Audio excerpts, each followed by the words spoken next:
We weren't exactly sure where we were going to use him, and I just told him before one of the scrimmages, "You got to trust me." And he said, "I do. I trust you." And he asked me, "Do you trust me, Coach?" And I said, "I do, Cooper." And I'm excited for the senior year, and he was excited, and I'm really excited that he's had a good year so far, and excited to see what he does going forward. I'm a running back, and I do special teams most likely, and that's about it, really. E-A-G-L-E-S. What? What?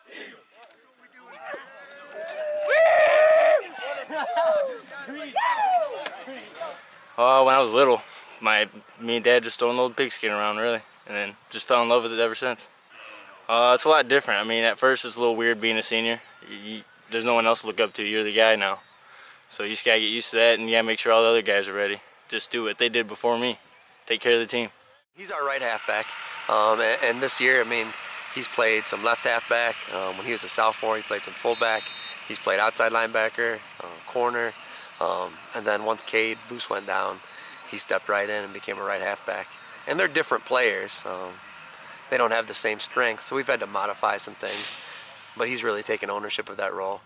And like I said, he's excited to block, and that helps out. And then he brings some speed to the table. And in our Maumee game, he came up with some really big fourth down runs for us. And it really was because of how fast he is.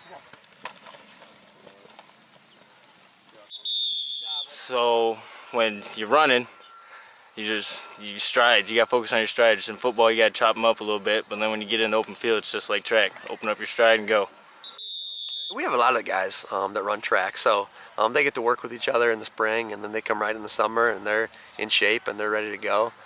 He's a sprinter on the track team. Mostly does the relays, and our relays are pretty good. Some of the best relay teams in the state. So we think that it's great for our guys to be out there and get to compete at that level with some of the other best teams in the state, because we can't really, there's no other way to replicate that type of competition other than to go out there and to have some pressure on you and see how you perform. And they've performed really, really well. He's blocking guys who are bigger than him, but he doesn't seem to care about that. He throws his body around, and he gets excited for every time that he gets to go hit somebody. Main goals is to win the NBC. After that, make the playoffs. And after that, we'll see what happens. We'll just take it week by week.